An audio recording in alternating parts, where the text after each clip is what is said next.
आदरणीय उपस्थित महानुभावहरू नमस्कार। आज म तपाईहरुसँग एक यस्तो शक्तिको बारेमा कुरा गर्न चाहन्छु जुन शक्ति न देखिन्छ न छुन सकिन्छ, तर पनि उसको प्रभाव तपाईको सम्पूर्ण जीवनमा देखिन्छ। मित्रहरू, यो शक्ति हो आत्मविश्वासको। आत्मविश्वास भनेको आफूमा भरोसा गर्नु हो। त्यो शक्ति हो जुन भन्छ हो म सक्छु, म सिक्न सक्छु, म फेरि उठ्न सक्छु। जब संसार तपाईमाथि शंका गर्छ, जब तपाई आफै डराउनुहुन्छ, त्यस समयमा आत्मविश्वास नै तपाईको साथ दिने सबैभन्दा ठूलो शक्ति हो। आत्मविश्वास जन्मदैन, निर्माण गरिन्छ। हामी मध्ये धेरैलाई लाग्छ आत्मविश्वास जन्मजात हुन्छ, तर सत्य त्यो होइन। आत्मविश्वास निर्माण गरिन्छ अभ्यास, अनुभव र सोच मार्फत। हरेक चोटी जब तपाई डर मान्नु हुँदैन भन्ने निर्णय लिनुहुन्छ, जब तपाई आफ्नै कमजोरी स्वीकार गरेर अगाडि बढ्नुहुन्छ र जब तपाई म सक्दिन भन्ने शब्दलाई म सक्छु भन्नेमा बदल्नुहुन्छ, त्यस बेलादेखि तपाईमा आत्मविश्वास पलाउँछ। मित्रहरू, आत्मविश्वास बढाउन 4 वटा सूत्र म शेयर गर्न जाँदैछु।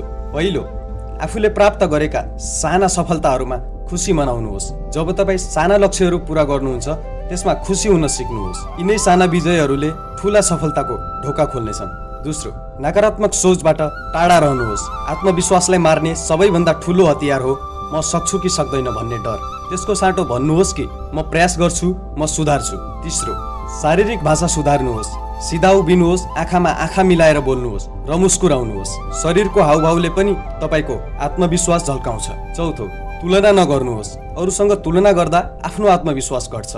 बरु आफ्नो विगतसँग तुलना गर्नुहोस्, हिजोको तपाई र आजको तपाई। नेल्सन मण्डेला 27 वर्ष जेल बसे, तर उनले आत्मविश्वास गुमाएनन्। अन्त्यमा उनी राष्ट्रपिता बने। कल्पना चावला साधारण परिवारबाट उठेकी छोरी आत्मविश्वासकै बलमा अन्तरिक्ष पुग्ने महिला बनिन्। यी प्रेरणादायक उदाहरणहरू भन्छन् आत्मविश्वास भएपछि असम्भव भन्ने शब्दको अर्थ बदलिन्छ।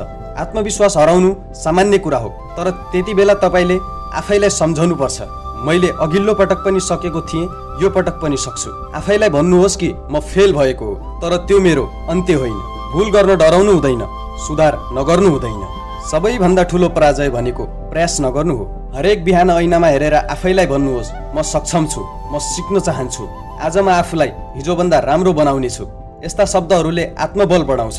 कसैले तपाईलाई नसम्झिए पनि आफैले आफैलाई सम्झिनुहोस्। सपना देख्न धेरैले आउँछ, तर त्यो सपना पूरा गर्न आत्मविश्वास चाहिन्छ।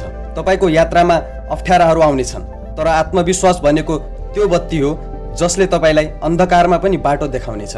मित्रहरू, आफू जस्तो हुनुहुन्छ त्यही रूपमा स्वीकार गर्नुहोस् आफूलाई। लगातार अभ्यास गर्नुहोस्। आत्मविश्वास भनेको सिप हो, जति धेरै अभ्यास उति धेरै मजबुत। धैर्य गर्नुहोस्, समय लाग्न सक्छ, तर तपाईको आत्मबल बिस्तारै अकल्पनीय उचाइमा पुग्छ।